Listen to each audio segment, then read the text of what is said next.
Vous voulez acheter un iPhone fin 2022, début 2023. Alors je vais vous aider parce que je vous ai déjà fait une vidéo en début d'année pour vous montrer, pour vous guider, pour vous aider en tout cas, essayer de trouver quel iPhone acheter début 2022. Il s'est passé des choses entre temps. Bah ouais, il y a un iPhone SE qui est sorti et puis surtout sont sortis les iPhone 14, 14 Plus qui arrivaient, nouveau format, 14 Pro, 14 Pro Max. Les autres iPhones ont un petit peu bougé au niveau du prix, donc les choses se décalent légèrement. On va donc essayer aujourd'hui de faire le tour pour voir quel iPhone acheter fin 2022, début 2023, même beaucoup début 2023. Vous êtes prêts? Allez, on y va.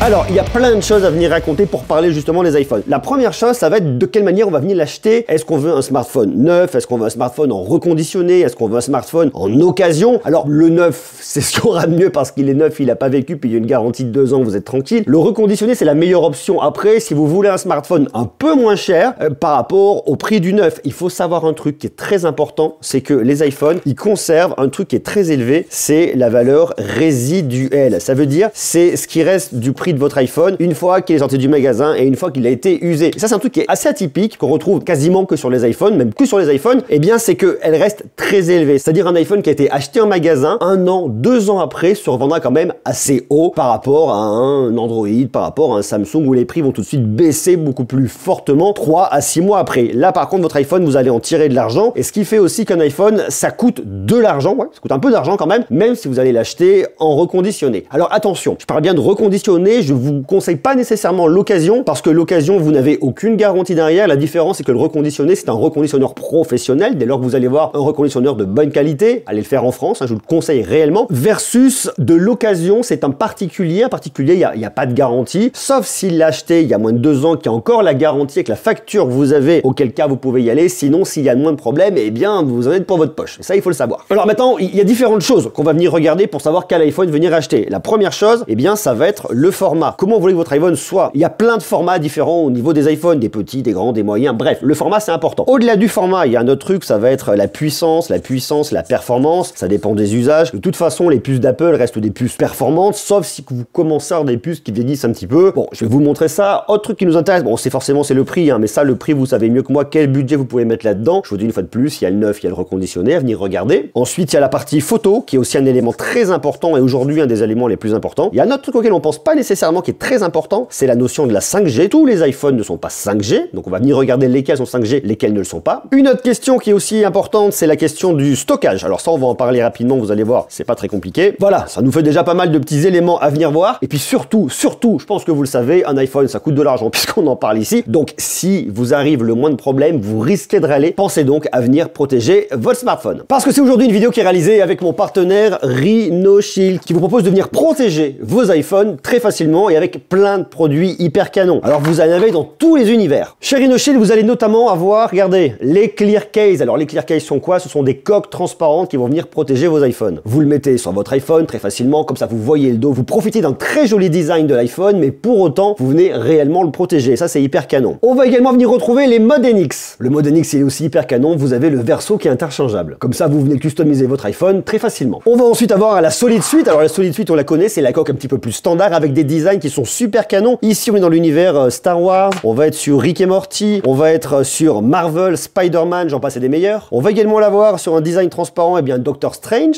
One Piece, qui est aussi juste top ici, et puis vous voyez la coque totalement transparente, qui vous permet d'avoir de la recharge sans fil, MagSafe, disponible à partir des iPhone 12, 12, 13, 14, sauf les modèles mini. Et vous avez également le Grip Max. Il vient se positionner derrière votre iPhone comme ça fait office de poignée, comme ça vous tenez votre iPhone très facilement. Comme ça, j'ai mon iPhone à la main, et ça c'est très cool. Alors on a également sur le modèle Max comme ça, mais on l'a également en mini. Mais chez Rhinoshield, vous pouvez venir également personnaliser totalement, notamment vos Solid Suite, en y mettant une photo, en y mettant un texte, en y gravant vos initiales, ou pourquoi pas venir dans une des collabs qui sont super canons, il y en a énormément, Le Seigneur des Anneaux, League of Legends, Marvel, Disney, Star Wars, Game of Thrones, Dragon Ball Z, la NBA, le PSG, One Piece, My Hero Academia, bref, il y en a énormément, je vous laisse regarder. Je vous mets le lien dans la description pour aller découvrir tous les produits de Rhinoshield, et en plus de ça, bonne nouvelle, profitez de moins 5% de remise avec le code GRE23, GRRR23. Ça, c'est une très bonne nouvelle. Donc, pensez réellement à venir protéger votre iPhone. Vous n'avez que l'embarras du choix. Alors là, je vous parle bien évidemment des iPhones, mais ils sont également disponibles pour des AirPods et pour énormément de produits. Ça, c'est la bonne nouvelle. Et merci à RhinoShield d'avoir sponsorisé cette vidéo. Ok, alors, le format, c'est un truc très important. Pourquoi? Parce qu'il y a 5 formats différents au niveau des iPhones. Le plus petite taille de l'écran, le plus petit dans la poche, et qui aura pourtant un écran pas trop mal, je vous montre, c'est le mini. Alors le mini, c'est l'iPhone que Apple a arrêté de produire. Bon, on va revenir là-dessus. Ensuite, vous avez le SE. Alors le mini, il faut savoir que vous avez un écran de 5,4 pouces avec une encoche. C'est différent. Différent de l'SE qui garde le design un peu classique des iPhones tel qu'on l'avait il y a longtemps, vous savez, au niveau des iPhone 7, des iPhone 8, des iPhone 6. Et l'iPhone SE, il est sympa,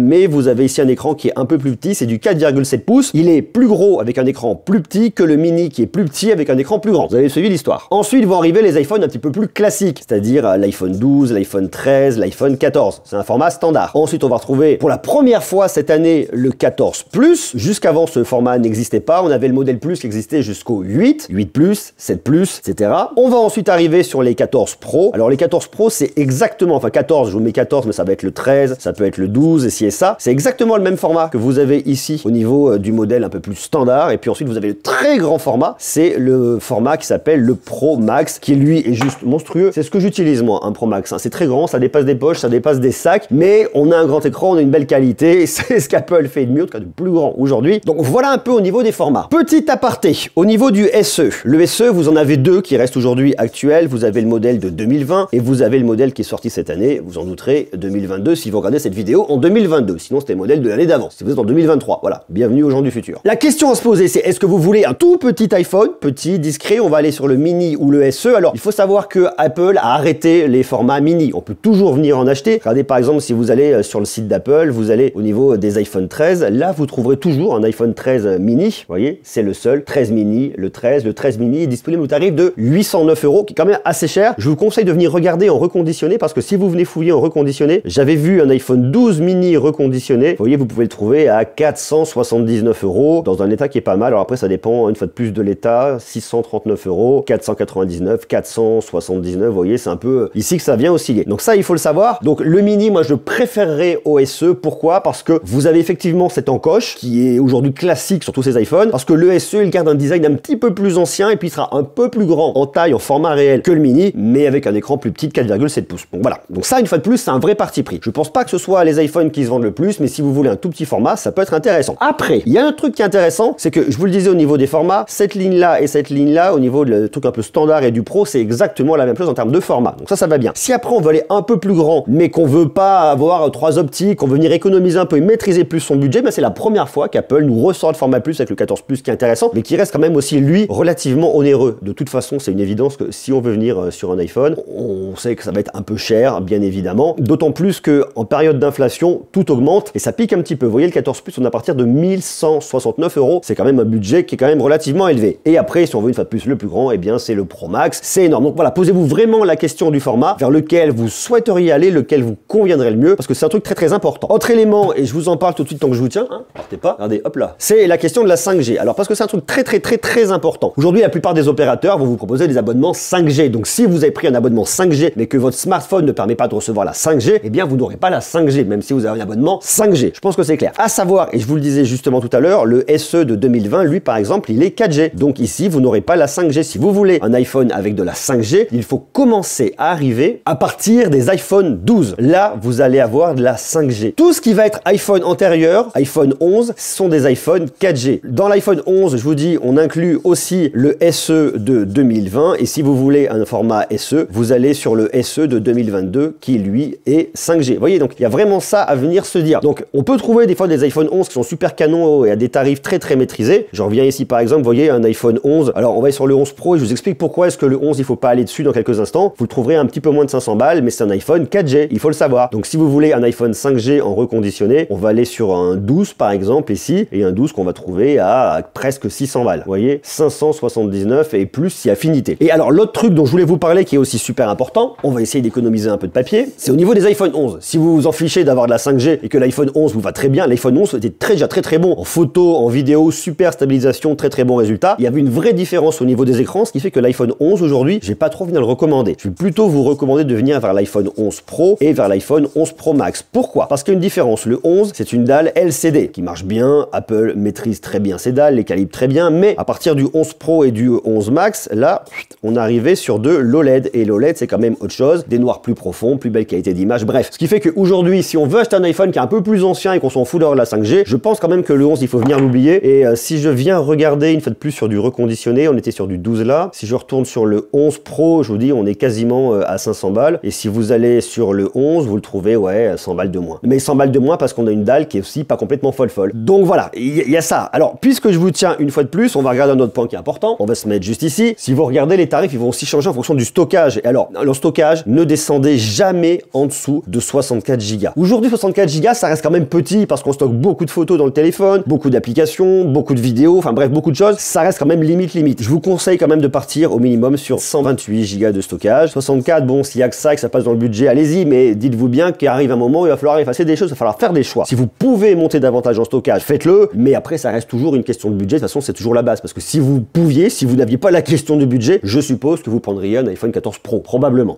D'ailleurs, dites-le moi en bas dans les commentaires. Autre sujet qui est super important, c'est la partie photo. La partie photo vidéo, aujourd'hui, c'est l'élément, je vais dire, presque central. On veut tous de bonnes photos, on veut faire de belles photos, on veut garder des souvenirs. Alors, il y a une différence à connaître au niveau des gammes. Je sais pas si vous la connaissez. On va dire sur la gamme normale, on va l'appeler la gamme normale, on va la différencier de la gamme Pro. Eh bien, vous n'avez pas exactement la même chose en photo. Sur la gamme normale, vous avez deux capteurs. Vous allez avoir ce qu'on appelle le grand angle, c'est le capteur principal, et vous avez également un ultra grand angle, vous savez, qui permet de prendre en photo des bâtiments avec un plus grand angle sans forcément venir se reculer. Tandis que sur le Pro, vous avez effectivement le grand angle, vous avez effectivement l'ultra grand angle, mais vous avez en plus un téléobjectif qui lui va vous permettre de venir zoomer dans l'image. Là, vous allez pouvoir venir zoomer, mais c'est un zoom numérique, donc on va venir dégrader la qualité. Le truc qui va être intéressant, si vous avez les pépettes, et ça on le sait, je sais pas si vous le savez d'ailleurs, dites-le moi, et bien sûr l'iPhone 14 Pro et 14 Pro Max cette année, on a des capteurs de 48 mégapixels, ce qui permet d'avoir un zoom numérique en plus du zoom analogique. Ce qui fait que lorsque vous allez venir zoomer ici, vous allez avoir un x2 numérique. On vient zoomer dans le 48 mégapixels, on sort une photo en 24 mégapixels, et après vous arrivez sur un x3 optique. Là, sur le x2, c'est le grand angle qui fait la photo, et le x3, on commence sur le téléobjectif. Comme ça offre pas mal de possibilités. Mais si vous venez ici, là, et que vous voulez faire un x3 sur votre smartphone classique, et bien vous êtes directement en numérique. Donc plus vous allez zoomer, et plus vous allez venir dégrader la qualité. Donc est-ce que le téléobjectif, c'est vraiment important pour vous? Oui, non. Si c'est vraiment important, allez sur un modèle Pro. Les modèles Pro existent à partir de l'iPhone 11 Pro. Avant, ça n'existait pas. Donc voilà. Après, il faut savoir que les iPhones, et je vous le dis, moi depuis l'iPhone 11, je trouve que ça s'était vraiment amélioré, que la photo allait plus loin, photo et vidéo. Donc bon, vous trouverez toujours de très bons smartphones dans cette gamme-là. Le truc qui est intéressant, c'est de venir faire un comparatif pour regarder. Alors on va regarder les derniers iPhones. On va se regarder l'iPhone 13, l'iPhone 14 et on va se mettre l'iPhone 12. Vous allez voir, c'est intéressant de venir regarder un peu ce qui se passe parce qu'ils vous mettent 100 balles d'écart à chaque fois. Très honnêtement, pour l'iPhone 12, vous pouvez le trouver en reconditionné. L'iPhone 13, ouais, mais faites attention, on est vraiment chez des reconditionneurs français pour pas avoir de blague. Là, il y a un truc qui est très cool, c'est que vous êtes sur toutes ces dalles-là, vous allez le voir un peu plus bas, vous êtes sur un écran OLED. Donc ça, c'est vraiment important. Les résolutions seront sensiblement les mêmes. Ce qui va vraiment apporter une différence ici, vous allez le voir, c'est au niveau du design. À partir de l'iPhone 13, on a une encoche qui a été plus petite, qui a été réduite sur ces iPhones-là. Et à partir de l'iPhone 14 Pro est arrivé Dynamic Island. Vous savez, cette petite île dynamique que Apple vient utiliser pour mettre des animations, pour vous montrer différentes choses et faire comme si cette espèce de protubérance au milieu était en fait un truc super. Bon, ça rend service, c'est pas mal, on s'y habitue, je vais pas cracher dessus, mais ça reste quand même une partie de l'écran qui n'est pas là parce qu'il faut mettre Face ID, la caméra TrueDepth, bref, c'est comme ça encore aujourd'hui. Vous voyez qu'avant, sur l'iPhone 12, bien vous aviez l'encoche qui n'était pas tout à fait la même. Donc il y a trois types de design aujourd'hui au niveau des iPhones. On va avoir cette encoche qui est un peu plus grosse, celle un peu plus petite, et puis là Dynamic Island sur le modèle Pro, sinon vous êtes quand même sur la même encoche ici. Mais dans tous les cas, vous êtes sur une très belle dalle OLED, il n'y a absolument aucun problème ici. Les tailles d'écran seront les mêmes si vous êtes sur le modèle un peu plus standard. Bon après, ça va dépendre une fois de plus, et je vous parlais tout à l'heure du format. L'idée de la photo est sensiblement la même. Vous avez juste une différence au niveau de la photo. Attention, ça il faut vraiment le savoir, sur l'iPhone 12 Pro, parce qu'il y a une différence entre l'iPhone 12 Pro et l'iPhone 12 Pro Max. L'iPhone 12 Pro Max aura une ouverture qui sera un peu plus basse, on ira un peu plus loin en conditions de faible luminosité, mais tout ça, ça se tient dans un mouchoir de poche. Il y a une différence également au niveau du téléobjectif, à pas grand chose. Mais il y a une petite différence qui existe et il fallait le souligner. Alors après, le truc vraiment, sur lequel j'attire vraiment votre attention, je sais pas si vous l'avez vu, je vous ai fait une vidéo pour vous en parler de l'iPhone 14. L'iPhone 14, c'est un iPhone 13, ni plus ni moins. C'est exactement la même chose. C'est le même design. Vous allez avoir exactement la même puce et c'est la première fois qu'Apple, sur une génération d'après, nous met exactement la même puce. La seule différence, c'est que vous avez un cœur de GPU en plus. Le GPU, ça gère toute la partie graphique. Sinon, tout ce qui va être performance, puissance, c'est le CPU. Et c'est la même chose.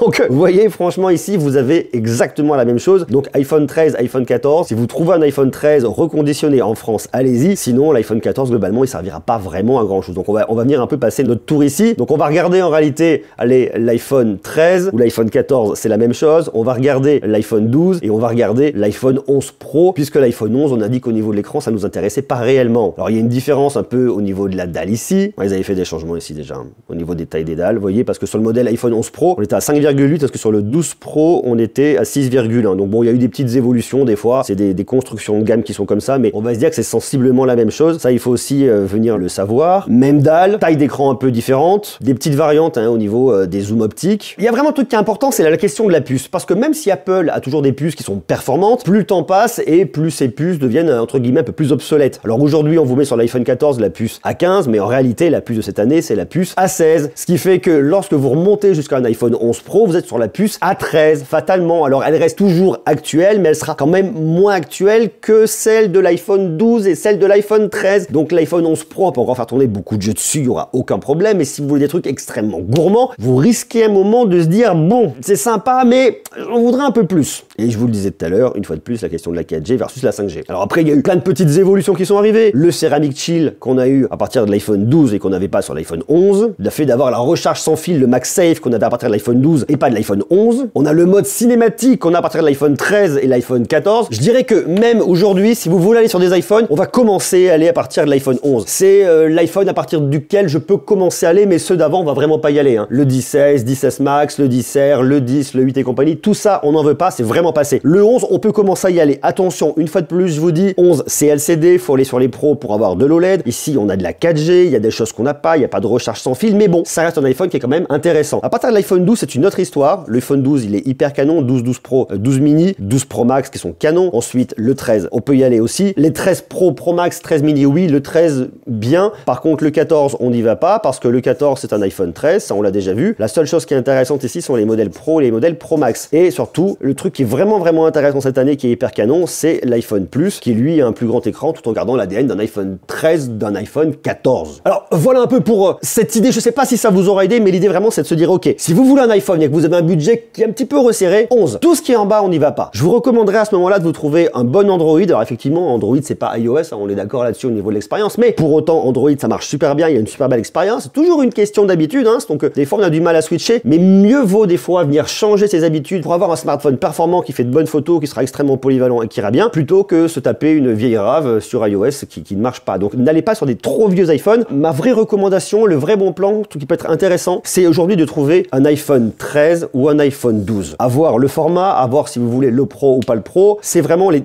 super bons plans. Je vous le dis une fois de plus, venez regarder en reconditionné parce que vous arrivez quand même à trouver des choses intéressantes. Si je vais sur un iPhone 12 en reconditionné, vous voyez, je suis à presque 600 € et je trouve un truc qui est très cool. Alors après, ça dépend une fois plus du stockage. Là, le 128, il est quand même plus élevé, mais bon, en 64, on peut commencer à faire des choses. Donc, voilà ma recommandation iPhone 12, iPhone 13, et une fois de plus, ça va dépendre, vous, de votre argent. Alors j'espère que ces quelques éléments de compréhension vous auront aidé, vous permettront de venir choisir un iPhone et de trouver l'iPhone qui vous correspond fin 2022, début 2023. D'ailleurs, dites-le moi en bas dans les commentaires. Puis surtout, dites-moi quel iPhone est fait pour vous en cette fin d'année, début d'année prochaine, lequel vous avez envie d'acheter. Et une fois que vous avez regardé cette vidéo, est-ce que ça a servi? Est-ce qu'il y a des éléments qui vous ont aidé? Est-ce que ça a été clair? Dites-le moi, ça permettra de m'améliorer, d'aller toujours plus loin pour la prochaine vidéo que je ferai, probablement 2023. Il y aura toujours des petites mises à jour à faire. Voilà, je vous embrasse, prenez soin de vous et à très bientôt. Ciao!